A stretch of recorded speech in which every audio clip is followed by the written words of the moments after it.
அஸ்ஸலாமு அலைக்கும் ரஹ்மத்துல்லாஹி வபரகாத்துஹு.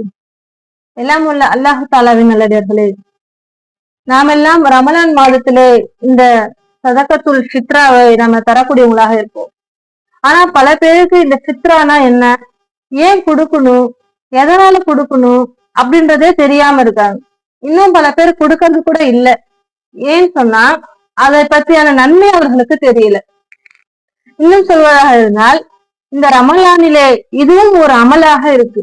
நாம் நோன்பு நோற்பது மட்டும் இல்ல, இன்னும் மற்ற நல்ல அமல்கள் செய்யறது மட்டும் இல்ல, அதையும் தாண்டி இந்த ரமலானின் இறுதியிலே இந்த ஃபித்ராவையும் கொடுக்க வேண்டும் என்று நபிகள் ஸல்லல்லாஹு அலைஹி வஸல்லம் அவர்கள் கட்டளையிட்டு இருக்காங்க. ஏன்னு சொன்னா இந்த ஃபித்ராவுல 2 நன்மை இருக்கு.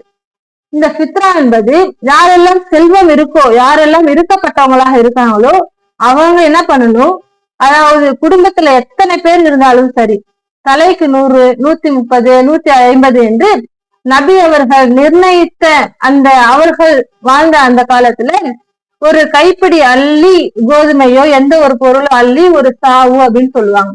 அது மாதிரி 2 மடங்கு 3 மடங்கு சேர்ந்ததுதான் ஒரு பங்கு. அப்போ ரசூலா காலத்துல அப்படி. இப்ப நமக்கு அப்படி கிடையாது. நம்ம என்ன உணவு சாப்பிடுறோமோ அதை ஒரு ஆளுக்கு 130 ரூபான்ற மாதிரி கணக்கு பண்ணி நபிகள் ஸல்லல்லாஹு அலைஹி வஸல்லம் அவர்கள் காட்டி தந்த அடிப்படையில இந்த ஃபித்ரா நிர்ணயிச்சு ஜமாத்காரர்கள் நிர்ணயித்து அந்த ஏழைகளுக்கு, இன்னும் வறுமையில் இருக்கக்கூடியவங்களுக்கு கொடுப்பாங்க. இப்ப இதுல 2 விஷயம் என்னன்னு பார்த்தா, ஏழையாக இருக்கக்கூடியவர்கள் அவர்களும் பெருநாள் கொண்டாடணும், அவர்களும் புத்தாடை அணிந்து இன்னும் நல்ல சாப்பாடை சாப்பிடணுன்றதுக்காக இந்த செல்வந்தர்களுக்கு நபிகள் ஸல்லல்லாஹு அலைஹி வஸல்லம் அவர்கள் கடமையாக்கி இருக்காங்க, நீங்கள் ஃபித்ரா கொடுங்க.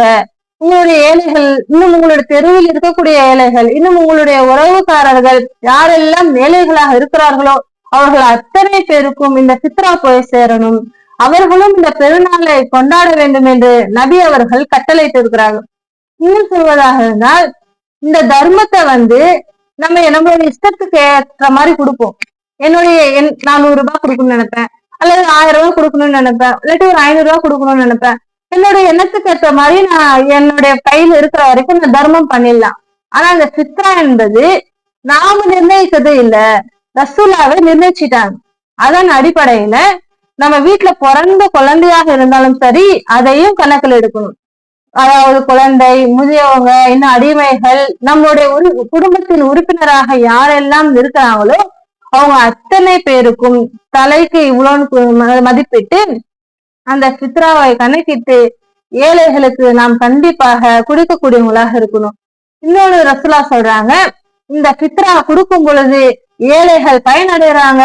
இன்னொன்று, நீங்க ரமலானில் இந்த நோன்பு காலத்தில் ஏதாவது குறை இருந்துச்சுன்னா, அந்த நீங்க நோற்ற நோன்புல ஏதாவது உங்களையும் அறியாமல் தவறு செஞ்சிருந்தீங்கன்னா இந்த ஃபித்ராவின் மூலமாக அதை நிறைவு செய்துடும் அல்லாஹ் ரப்புல் ஆலமீன் அதை முழுமையாக்கிடுவான், அந்த பாவத்தை மன்னித்து விடுவான், நோன்பின் நன்மையை முழுமையாக கொடுத்து விடுவான். எனவே நீங்கள் இந்த ஃபித்ராவை கண்டிப்பாக கொடுக்கணும். அது ரசூல் எப்ப சொல்றாங்க தெரியுமா, எப்ப வேணாலும் கொடுக்கலாம் அப்படி சொல்லல.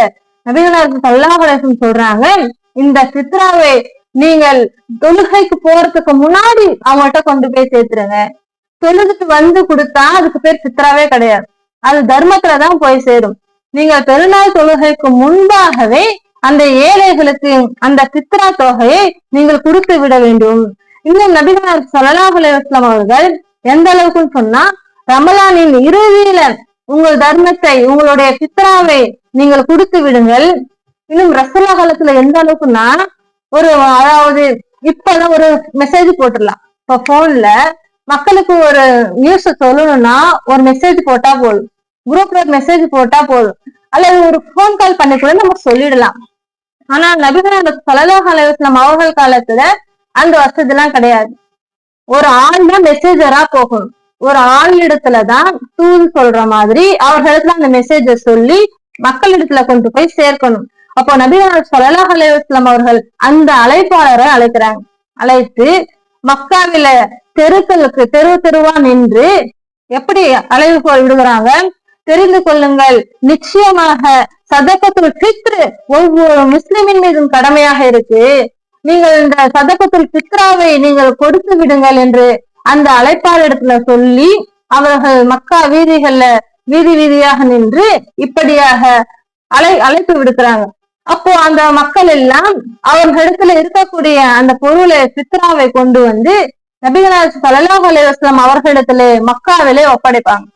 நபி அவர்கள் அங்கே பங்கிட்டு தொழுகைக்கு முன்னே, நாளைக்கு தொழுகையா, இன்னைக்கு ராத்திரியே என்ன பண்ணணும், ஏழைகள் இடத்துல அந்த சித்ரா தொகையை நம்ம சேர்த்து விடணும். அது மாதிரியான அந்த சித்ராவை நாம கணக்கிட்டு நம்மளோட குடும்பத்தில் உள்ளவர்களை ஒவ்வொருவரையும் கணக்கிட்டு செல்வந்தர்கள் கண்டிப்பாக இந்த சித்ராவை ஏழைகள் இடத்துல தர வேண்டும். அதற்கு பகரமாக பரிகாரமாக நம்முடைய நோன்பில் குறை இருந்தால் அல்லாஹ் ரப்புல் ஆலமீன் நன்மையை போட்டு நிறைவு செய்கிறான். அப்போ இந்த ஃபித்ராவை கொடுக்கக்கூடிய மக்களாக நீங்களும் நானும் இருக்க வேண்டும். அஸ்ஸலாமு அலைக்கும் ரஹ்மத்துல்லாஹி வபரகாத்துஹு.